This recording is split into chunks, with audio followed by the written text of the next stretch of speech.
Good afternoon mga ka-airsoft. Welcome po sa ating another video for today.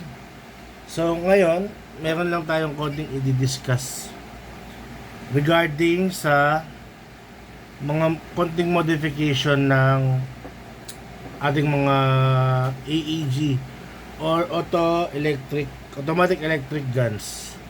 So, yung binili ko before na M4 A1, syempre, ganito yung tsura niyan eh. Medyo plain. Kumbaga basic M4 A1 siya. May carrying handle, may triangle sight, may 7-inch handguard, tapos all black. All black siya, all black. Eh, syempre tayo mga players, gusto natin mas medyo aggressive tignan at medyo alam nyo na mas maganda sa mata. Nag-upgrade tayo ng konti. Hindi naman ibig sabihin ng upgrade magastos. Actually maraming aftermarket naman yan sa sa mga online online shopping platform. So yung iba binili natin sa mga airsoft shop talaga dahil doon lang meron na talagang legit. Kasi minsan sa online pag dumating hindi pala yun eh.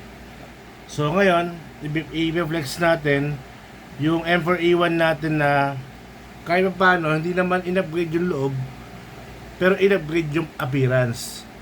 Kasi normally yung rifle na nabili natin is high APS na siya, 420 out of the box, 450 out of the box.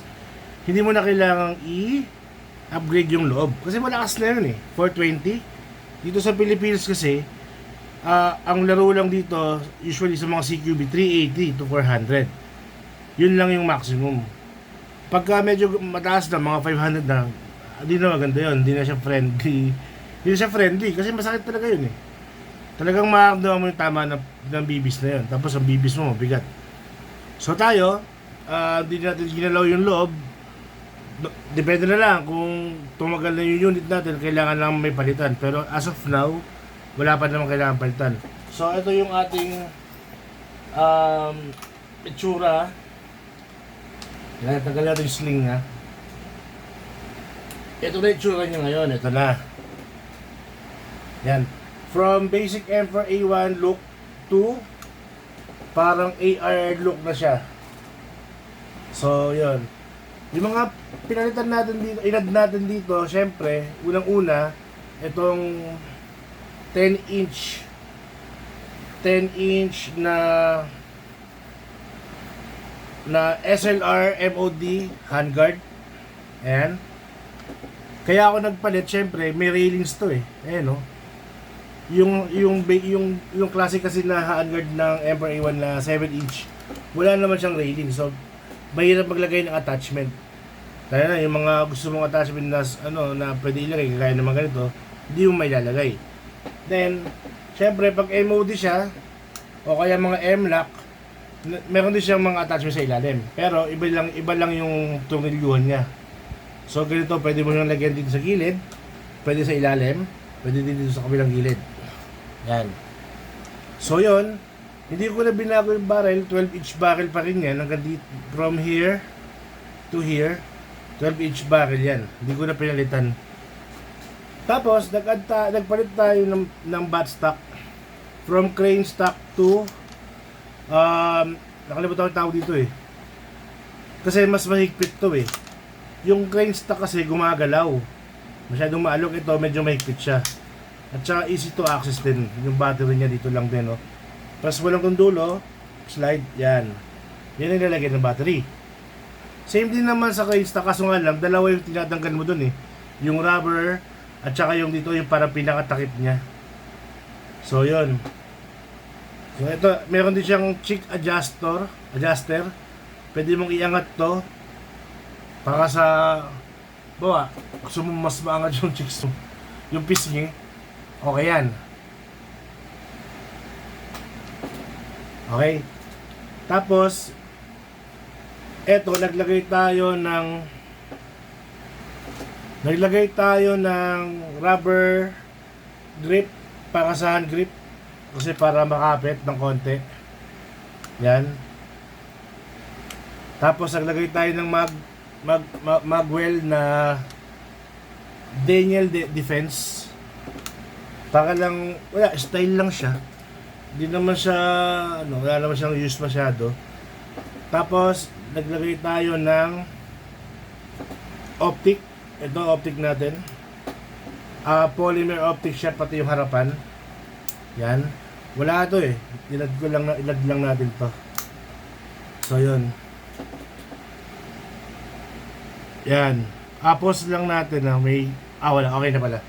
Tapos, meron tayong sling swivel na tatande ng kulay. Yan.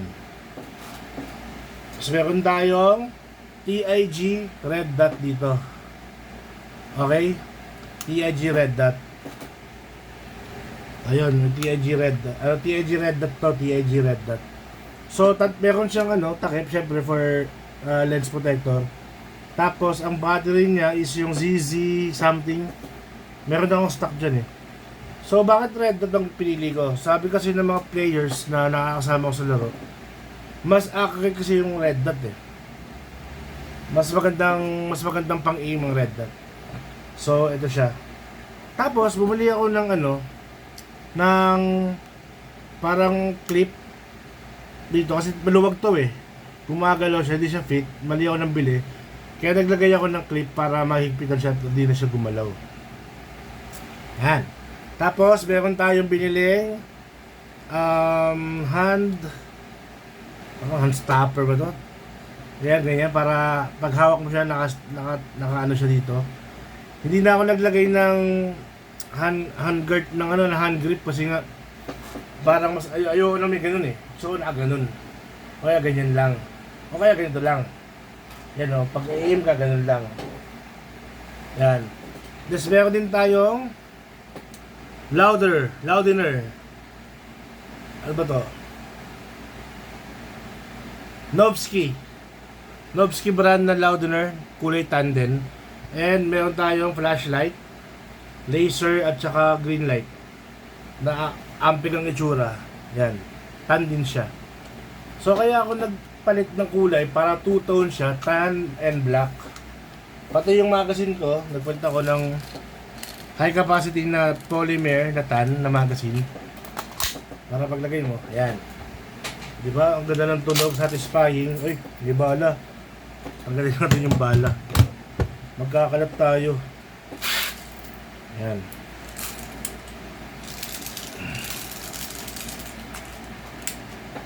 Ayan o, satisfying yung tunog niya. Ayan. So, ito na siya. Yung dating Emperor Iwata na basic look lang, ito na, aggressive look na siya. So, marami namang murang pyesa. So, kailangan mo lang talagang mamili. At hindi naman kailangan ng mahal eh. So, ang importante dyan, ingatan mo lang yung bakil mo. Huwag masyadong, ano ba yun? Ipahiram o kaya paggamit sa iba, dapat ikaw lang gumagamit. Ha? Yun lang yung natin. Hindi naman tayo bubili ng mga mamahaling brand eh. JG, Perfection, ENC, Double Bell, yung mga ginagamit natin. Okay naman. As of now naman, maganda naman yung performance sila. At saka, quality naman niya, all metal to eh. All metal to. Yung lower and upper receiver niya, metal, pati yung gearbox niya sa loob na version 2 na. So, yan. Hop-up niya, okay naman. Ayan. Rotary type. Ayan o, rotary type na siya. So, yun lang mga guys. Share ko lang sa inyo yung upgrade ng looks. Looks lang na naman eh. Hindi naman kailangan upgrade ng loob dahil sabi mo, malakas na to. Okay? Nagsakit na siya. So, salamat sa mga nanonood ng video natin. Sana meron kayong natutunan kahit paano. Maraming salamat sa inyo. Bye-bye!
Hey!